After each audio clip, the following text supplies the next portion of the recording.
हाँ जी भाई, कैसे हो आप सभी लोग। आई होप सभी अच्छे हो गए, अच्छे से अपनी जो है प्रिपरेशन कर भी रहे होगे किसी किसी एग्ज़ाम की। कुछ लोग राजस्थान कंप्यूटर इंस्ट्रक्टर की तैयारी कर रहे होंगे, और अभी जो DSSP में वैकेंसीज आई हैं कुछ लोग उनकी भी प्रिपरेशन में जुट गए होंगे। तो सबसे जो टफ़ कंपटीशन है इन सब में से, वो सबसे टफ़ कंपटीशन है DSSP में।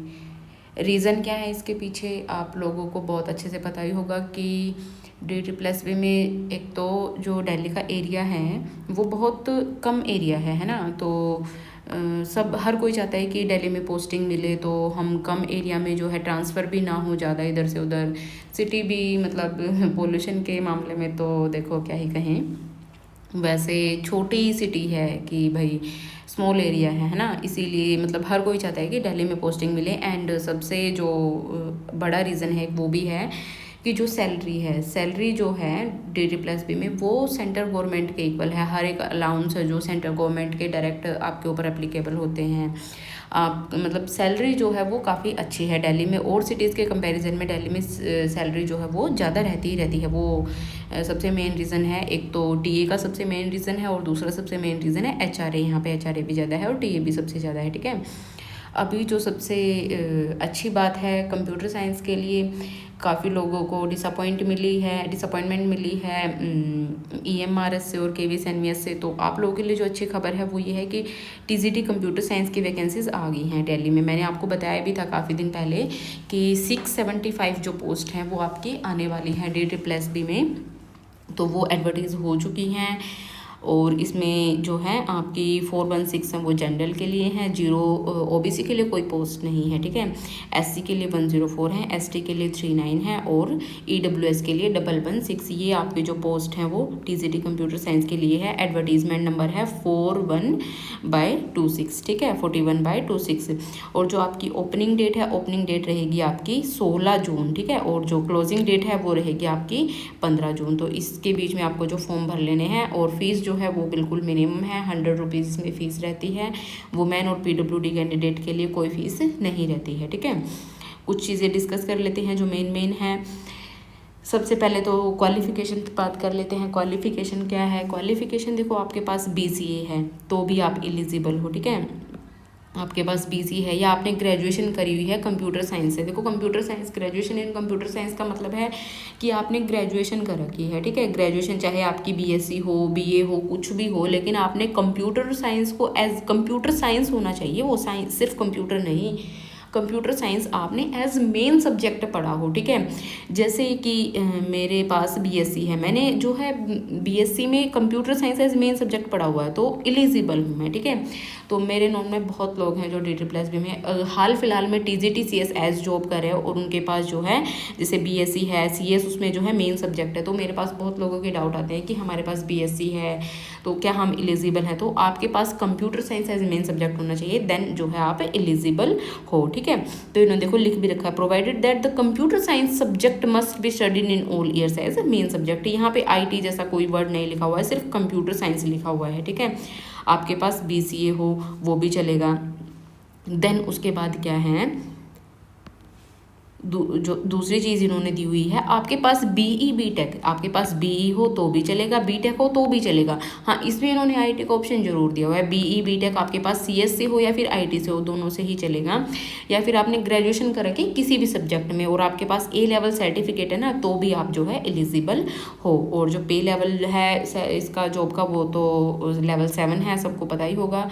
लेवल 7 की जॉब है, अच्छी खासी सैलरी है आपकी। इन हैंड लगते ही फर्स्ट सैलरी लगभग 80+ बनती है, ठीक है। और रीज़न ये भी है एक, दिल्ली में कंपटीशन, अगर आप टीचिंग में कंपटीशन की बात करोगे ना, टीचिंग में कंपटीशन की बात, तो DSSP जितना कंपटीशन कहीं भी नहीं है। चाहे KVS हो, NVS हो, EMRS हो, कहीं भी DSSP जितना कंपटीशन नहीं है टीचिंग फील्ड में, किसी भी स्टेट में भी नहीं है इवन दो, ठीक है। क्योंकि हर कोई दिल्ली में जॉब चाहता है। जो NCR है जैसे कि हरियाणा, UP, हर कोई तो दिल्ली में जॉब चाहता है। क्यों चाहता है वो दिल्ली में जॉब? क्योंकि छोटी सिटी है, सभी को पता है कि भाई आसपास का एरिया जो है हम कवर कर लेंगे, और हर कोई बहुत अच्छे से भी मेहनत करता है DSSP के लिए। सिलेबस है, सिलेबस भी DT+B का अपने आप में काफ़ी यूनिक हम कह सकते हैं, यूनिक भी है और वास्ट भी है। कई बार तो देख करके लगता है कि कंप्यूटर साइंस का सिलेबस है भी या नहीं है, ठीक है। तो सिलेबस जो है इनका खैर जो भी है वो हमें पढ़ना तो पड़ेगा ही। मैथमेटिक्स दिया हुआ है, बिजनेस कंप्यूटिंग दिया हुआ है, बेसिक्स ऑफ कंप्यूटर दिया हुआ है, लैंग्वेजेस इसमें C++, जावा, सारी लैंग्वेजेस हैं, ठीक है। HTML, CSS, आपको मतलब पूरा वेब डेवलपमेंट इन्होंने दे रखा है कि आपको पूरी वेब डेवलपिंग आनी चाहिए, आप पूरे सॉफ्टवेयर इंजीनियर होने चाहिए, ठीक है। Database management system, network security, mobile computing, आपको हर चीज़ आनी चाहिए, ठीक है। इंटरपोलेशन, स्टैटिस्टिक्स भी आपको आनी चाहिए, ठीक है। पाइथन भी उन्होंने सिलेबस में दी हुई है, हर चीज़ तो दी हुई है इन्होंने सिलेबस में। Knowledge management and new economy ये भी इसमें दिया हुआ है, ठीक है। फिजिक्स भी दी हुई है, हर सब्जेक्ट आपको दिया हुआ है। हर सब्जेक्ट की आपको अच्छे से नॉलेज होनी चाहिए, डीप क्लैरिटी होनी चाहिए।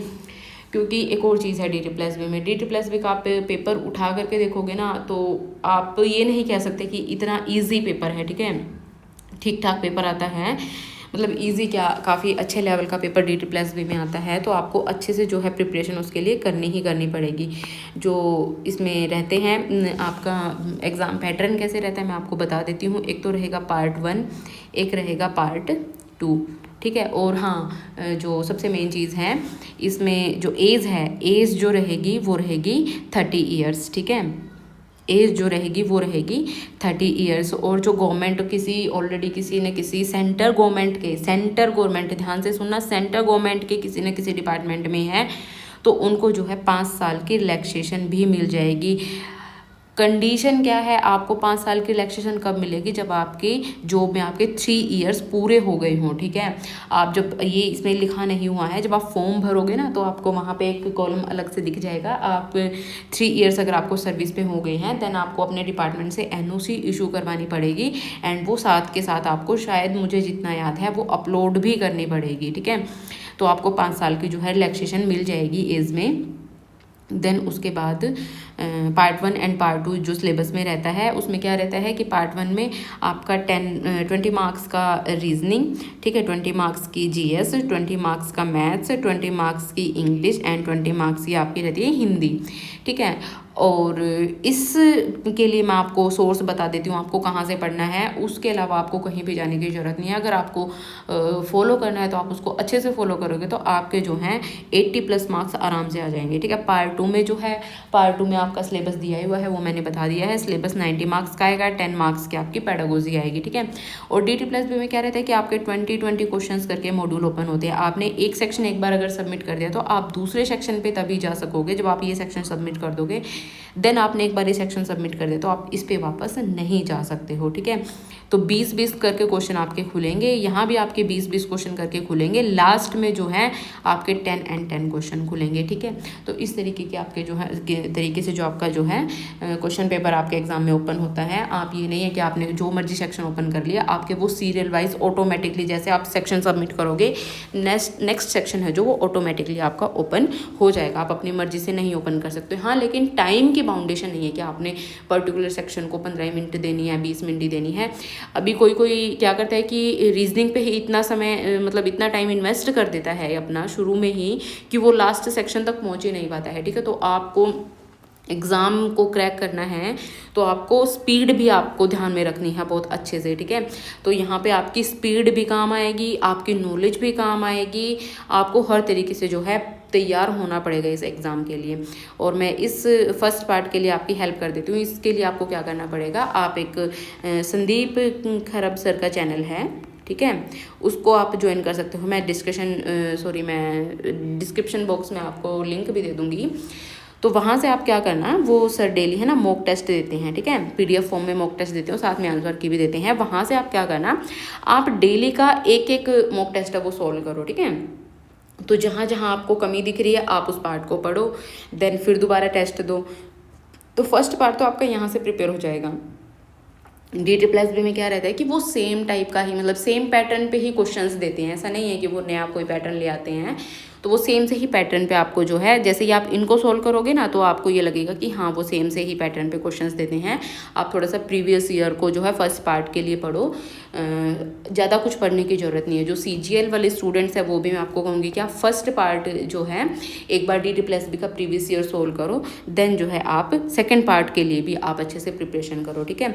और जो कोर्स है मैंने आज लाइव कर दिया है अपने ऐप पे, तो अगर आपको कोर्स परचेज़ करना है तो आप कोर्स भी परचेज़ कर सकते हो। आपको सेल्फ स्टडी करनी है तो आप सिलेबस के अकॉर्डिंग सेल्फ स्टडी भी कर सकते हो।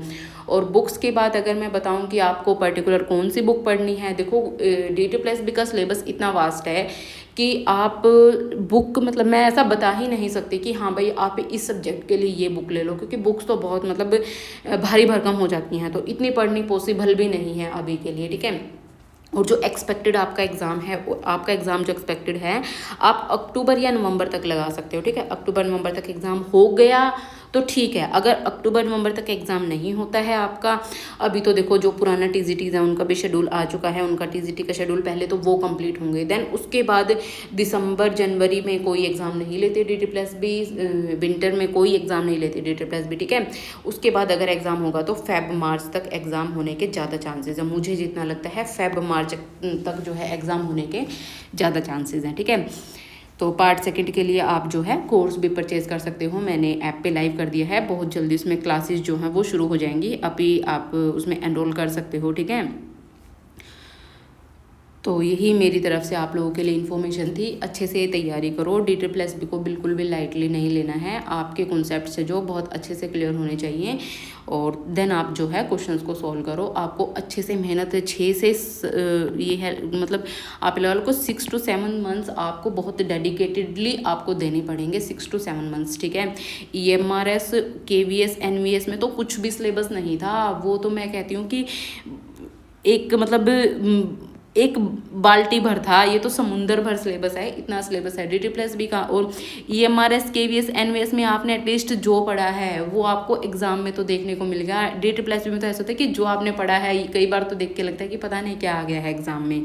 किसी किसी एग्ज़ाम में तो डायरेक्ट लैंग्वेज के पीछे लग जाते हैं, किसी किसी एग्ज़ाम में वो बिजनेस कंप्यूटिंग के ही पीछे लग जाते हैं, किसी किसी एग्ज़ाम में स्टेटिस्टिक्स के ही पीछे लग जाते हैं। तो आप किसी भी पार्ट को इग्नोर नहीं कर सकते हो, आपको इतना बड़ा सिलेबस है। ये भी नहीं है कि उन्होंने पूरा सिलेबस ये है जो कि मतलब पूरा ओपन कर करके दिया हुआ है। अब इन्होंने एक सिंपल डिजिटल इलेक्ट्रॉनिक्स दे दिया। अब डिजिटल इलेक्ट्रॉनिक्स कितना वास्ट है, कितने ही मतलब क्या क्या आदमी छोड़ दे और क्या क्या आदमी पढ़ ले, कुछ नहीं हम कह सकते, ठीक है। तो सिलेबस अपने आप में बहुत वास्ट है, आपको बहुत अच्छे से पढ़ना पड़ेगा, ठीक है। बिना पढ़े बिल्कुल भी काम नहीं चलेगा, अच्छे से पढ़ो, अच्छे से तैयारी करो, आपके कॉन्सेप्ट्स हैं जो वो बहुत अच्छे से क्लियर होने चाहिए, तो ही आप जो है इस एग्ज़ाम को क्रैक कर सकते हो, ठीक है। अच्छे से तैयारी करो। Bye bye, take care.